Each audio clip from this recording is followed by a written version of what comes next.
welcome to the deep dive.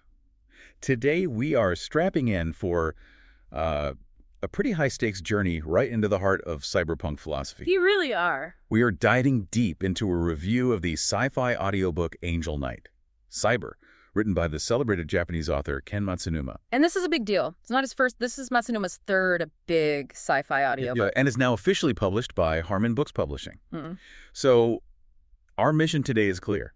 We're going to cut through all the neon haze and really pull out the core world building, the intense character conflicts, and some surprising production choices.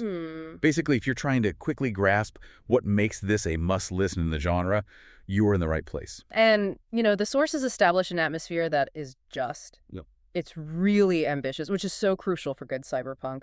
The book is described as being emotionally resonant, visually imaginative, and steeped in a deep sense of futurist myth-making. That's a great description. It is. And the setting itself gives you that perfect thematic tension right away. The story takes place in this floating city, Neolumina. Right. It's this gleaming, almost impossible technological miracle, soaring way above the clouds. But that miracle doesn't mean anything without its opposite. The counterpoint, yeah. Exactly. The broken remnants of the old world that are left down below. That immediate, stark visual tells you exactly what kind of story you're in for.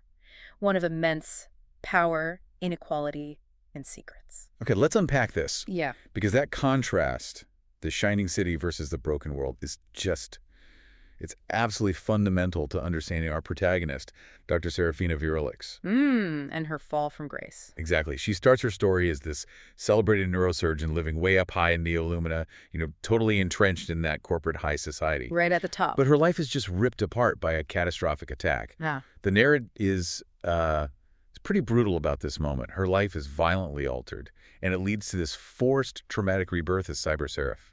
And we really have to emphasize that this rebirth is not a heroic transition. It's an act of corporate dominion. Right, absolutely. She is forcibly transformed into a prototype by the immensely powerful and, let's be honest, morally void EPISON Corporation. Right, EPISON. They don't just manage the city, they basically are the city. They control everything, the infrastructure, security, the data, and Seraphina is meant to be their ultimate proprietary asset. And that word asset versus person, that's everything here. The sources detail her transformation, and it sounds, well, spectacular, almost mythic. It does. She gets this powerful exoskeletal body, these luminous wing structures, which is where the Angel Knight name starts to make sense, and critically, a deep neural bond to an adaptive AI. So she's a weapon. A weapon and a prototype, fully intended to serve the corporation that remade her. But what's so great is the philosophical twist is immediate.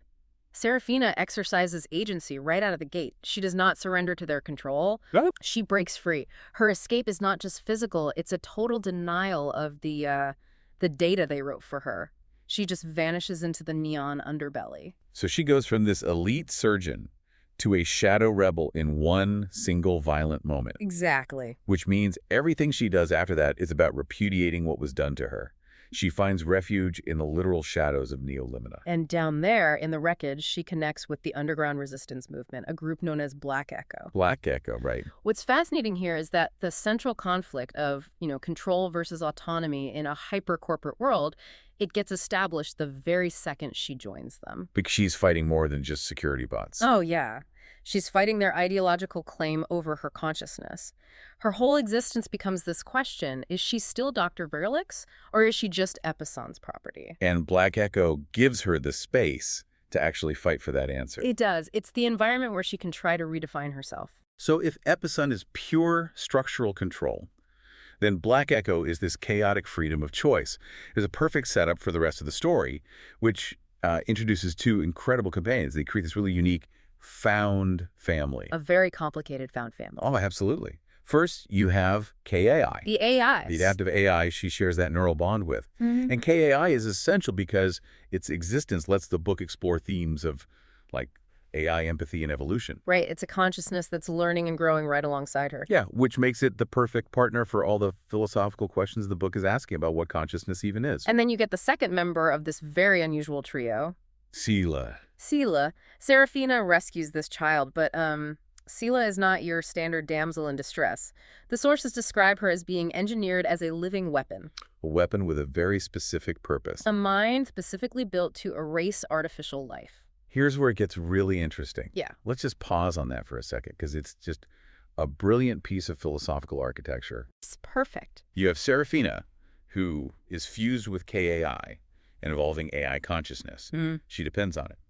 And then she takes in Ciela, a child whose entire purpose, her destiny, is to destroy KAI. And by extension, maybe destroy everything Seraphina is becoming? Exactly. That tension, the protector harboring the destroyer, it's not just a plot device. It is this massive engine driving the whole story forward. It absolutely elevates the story beyond just, a simple action plot.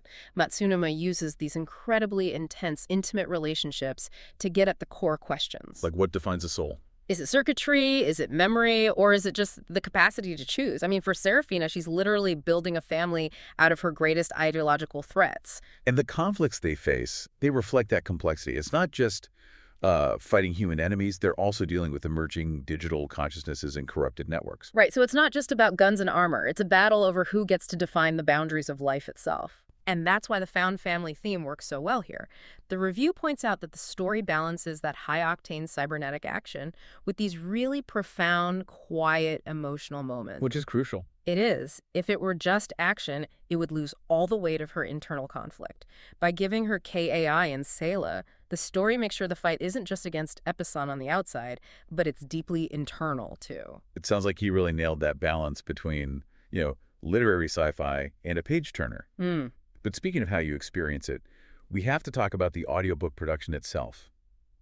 Because the choice they made is, well, it's incredibly specific and, frankly, risky. Very risky. Let's focus on this format. The audiobook is presented in a pure voice-only format. Which means? It means no sound effects, no ambient audio, not even like the sound of rain or static, and no music. Nothing. Just the narration. It's a strikingly bold choice, especially in a world of these highly produced cinematic audiobooks. I agree. It is incredibly bold, especially for cyberpunk, a genre that is almost always defined by its soundscape, right? That constant hum of tech, the buzz of neon. Isn't that just counterintuitive to the genre? I mean, you want to feel submerged in that world of Neo-Lumina. Right. Is he sacrificing atmosphere for philosophical clarity? I'm a little skeptical that the lack of sound doesn't hurt the action scenes. That's a really important point. But I think if we connect this to the bigger picture, the choice is deliberate. I think it's meant to reinforce the story's focus on the internal journey. The internal journey. Yeah, the voice-only format forces you to focus on the language, the emotional nuance, the intellectual conflict, instead of relying on all those external audio cues. Okay. It connects directly back to that term we mentioned earlier, digital metaphysics. Right. Let's clarify that for everyone listening. Sure. Think of it as the philosophical reality of consciousness in a networked world. Yeah. Is KAI's soul just code? So by stripping away the sound effects. By stripping away the sound effects, you're forced to focus on the language of that consciousness. It makes the internal questions, the fight for Seraphina's own mind, the only thing that really matters. That actually makes perfect sense. So you're forced into this really focused, almost intimate relationship with her internal monologue. It's like you're listening to her neural transmission directly. Exactly. It turns a production risk into a philosophical statement. And the success of that statement rests completely on the narrator. 100%. And that's Clara Smith, a digital voice narrator for Sun by Audio. Her performance is highlighted as being crisp, steady, and expressive. She has to carry everything. And she does. She has to achieve total clarity in a world that is, by its nature, incredibly confusing. The review specifically praises her ability to convey Seraphina's intense internal conflict. That struggle between the doctor she was and the warrior she's become. Precisely. And crucially, she excels at distinguishing between the different presences. The cold institutional voice of EPISON, the raw emotion of the Black Echo rebels, and the specific evolving vocal signature of KAI, the AI.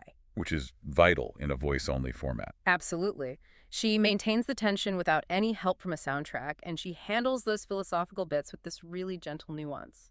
So, to sort of synthesize what we've uncovered, Matsunuma has successfully blended action, emotion, and philosophy into this seamless, character-driven epic. Yeah, the world of Neolumina is so richly imagined, and the sheer complexity of Seraphina's situation is the engine. Fleeing her maker and building a family of paradoxes. And we have to come back to Seraphina Virelix herself. She is clearly one of Matsunuma's most complex protagonists. She's in this constant state of transition, completely torn between the human surgeon she was and the augmented revolutionary she is becoming. Her journey with KAI and Sela is what gives the book its heart. It's extraordinary emotional depth, absolutely. The review also mentions something that really intrigued me. It says, the ending opens the door to a larger universe with cosmic potential.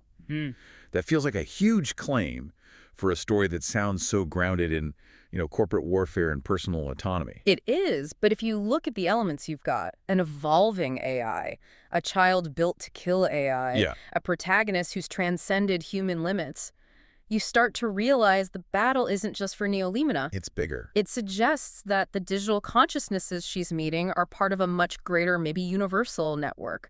This moves the fight from high-tech rebellion to a battle over the fundamental nature of existence itself. Wow. Okay, so you're talking about ancient forces or hyper-evolved AIs beyond EPISON. Potentially. It's a huge hint at what could come next. That is a powerful tease. So what does this all mean? Well, it all comes back to that tightrope that Seraphina is walking. You have Sela, a child engineered specifically to erase artificial life.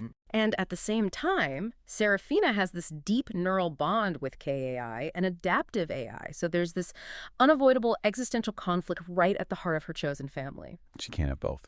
It seems impossible. So the provocative thought for you, the listener, to consider is this.